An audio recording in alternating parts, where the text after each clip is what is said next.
a fur ball jumps on your lap, and what you initially thought was a cotton ball is in fact the furriest animal in the world, the chinchilla. The chinchilla has 800,000 hairs on its tiny body, and as someone that used to own a chinchilla, I'd like to tell you more about their habitat, care, their past and their hunting, and their future to prove to you that chinchillas are valuable and they need to be preserved for the future, for the inherent good of maintaining awesome creatures' life and past. First, I would like to tell you guys some more general facts.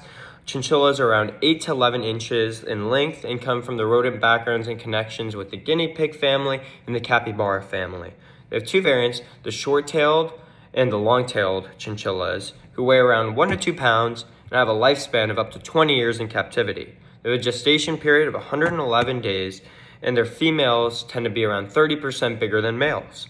For more physical attributes, they have tiny claws that they use to help scale rocks in their rocky terrain habitats, which I'll tell you more about later. And they have different colors. You can get chinchillas in ebony black, gray, white, and they have strong jumping abilities because they have a very strong tail and very strong hind legs where they can jump up to 6 feet tall. They eat different vegetables, they eat different hays, different fruits, and different plants. And this leads me on to telling you more about their domestication and their wildlife and their hunting process. First off, I will tell you that the chinchillas were a major source of revenue for the 19th century indigenous people in South America who would take the chinchilla pelts and sell them or use them to make different clothing to keep their family warm. And in the late 19th century, there was the mining boom where more miners came, which led to more demand in chinchilla pelts. Between 1898 and 1910, 84 million chinchilla pelts were used to make clothing and other goods. This led to a huge extinction worry, and a man named Matthias Chapman decided to do something about it. He struck a deal with the Chilean government, and this is all mentioned by Angela Vergara in 2022 from her Wilderness to Breeding Farms article, which is maintained by the Rachel Carson Center, and that he took 11 chinchillas and brought them here to Inglewood and to raise awareness about chinchillas and to try to do some rehabilitation processes and get them to breed. And the endeavor was successful, and that led to more chinchilla endeavors happening. His own son started a new farm in Big Bear and a toy factory which would make wheels for the chinchillas and different kinds of toys. And with this new higher awareness, more people were interested in learning more facts about the chinchillas, in which I will now tell you more about their habitats. The chinchilla habitat, as mentioned from the San Diego Zoo Wildlife Alliance Animals and Plan article, chinchillas live up in the Andes Mountains of up to 9,800 feet in altitude. They dig boulders and holes for housing. Their land is arid and dry with shrubs, and they look for food among the different fruits and berries in the area.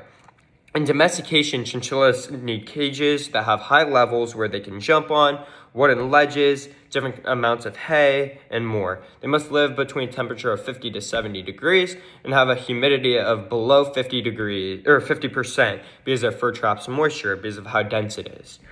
They have different cries to communicate to other chinchillas, and when having to care for them, they have to have different playpens and different cages if you have more than one chinchilla. As someone that had just one chinchilla, I would refill my chinchilla's water and food, clean her ledges, her waist, and her little floor fleece. And I would also clean her ledges with a mixture of water and vinegar. I would also give her volcanic ash baths to get clean because her fur was so dense that she couldn't go in water because she would end up drowning and be really sick, so that she would have to roll around in dust to get clean and clean her fur off. She liked little rose hip treats, and I would give her little applewood sticks to help get her teeth filed so they weren't uncomfortable or poking out. And let's now talk about the future of the chinchilla. The chinchillas have a very uncertain future. In accordance with Holly Kopak in 2000, she wrote a article called Chinchilla Animal Diversity, and that's maintained by the University of Michigan, which says that the IUCN has put all chinchillas in the endangered department, and that really comes from their hunting and their past that I've already mentioned.